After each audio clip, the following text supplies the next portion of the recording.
Retiree का नेताओं को रिटायरी का तो मुहर चुनाव आयोग के पास है और पार्टी संगठन के पास है। पार्टी संगठन में जो पार्टी के बाइलाज है, पार्टी बाइलाज में जो पार्टियां अपना अपना बाइलाज बनाई हैं, उस बाइलाज से पार्टियां अपना काम करती हैं। देते हैं तो उस बयान का अलग अर्थ निकलता है। उन्होंने कहा कि मुसलमानों को भी साथ लेके चलना चाहिए। बिहार की बात करें, बिहार में इस वक्त चुनाव होना है और सुप्रीम कोर्ट ने इलेक्शन कमिश्नर को कहा है कि आधार कार्ड, वोटर आईडी और राशन कार्ड को शामिल करने की जाए।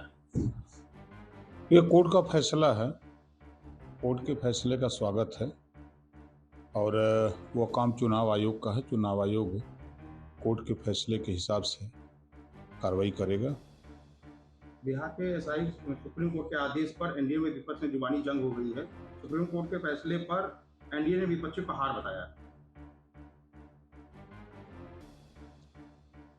देखिए, कौन क्या कहता है हम उस पर बहुत नहीं जाते।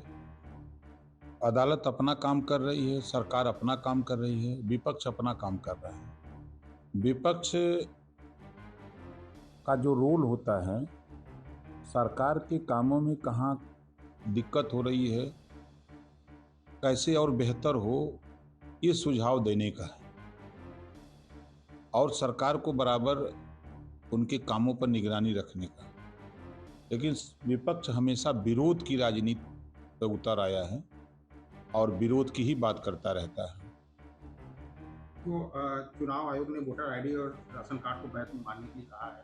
सही है।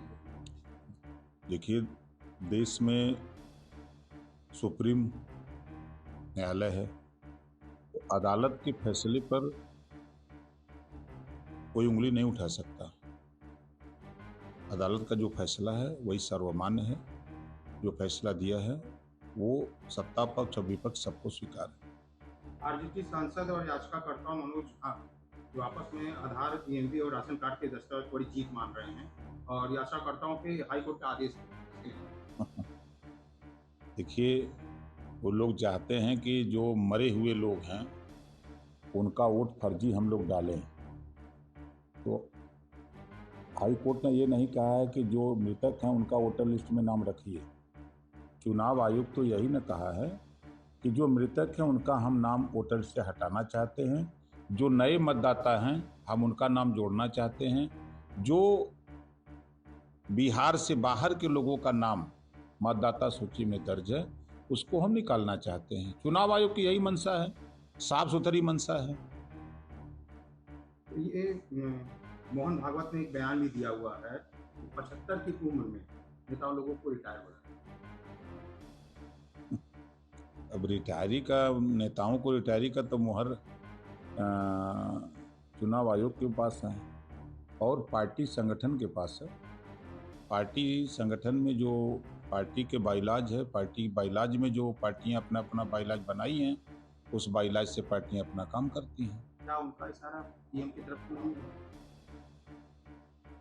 अब उनका इशारा तो जब भी बयान देते हैं तो उस बयान का अलग अर्थ निकलता है। उन्होंने कहा कि मुसलमानों को भी साथ लेके चलना चाहिए। सितंबर माह में 75 वर्ष के हो जाएंगे पीएम। होने दीजिए।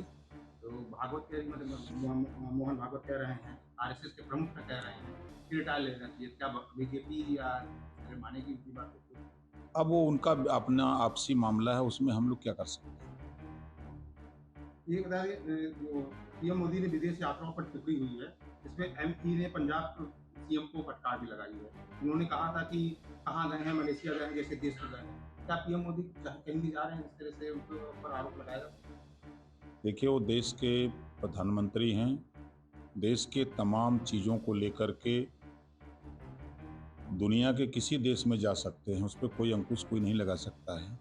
टिप्पणी करने वाले लोग देश को विकास के रास्ते पर ले जाने में बाधक लोग हैं। आज जैसे अभी आपने देखा पहलगांव घटना के बाद तमाम देशों के लोग आतंकवाद के साथ खड़े हो गए कि आतंकवाद का सफाया होना चाहिए।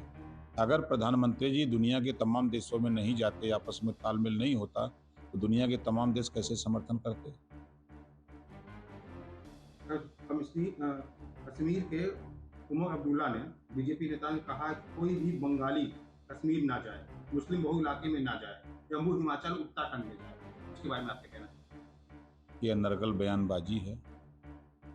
पहले तो वो अगर ये बात कर रहे हैं तो ये भारत देश है। भारत देश में सबको अपने अपने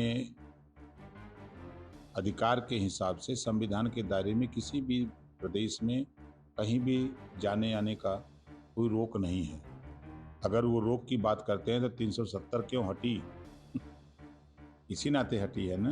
दिल्ली में जय हिंद कॉलोनी में बंगालियों के कथित बेदखल ममता ने कहा है कि बंगाली दिल्ली में भी बंगालियों के ऊपर इस तरीके से किया जा रहा है। वो ममता जी का विषय है। देश में किसी के साथ कोई अन्याय नहीं है।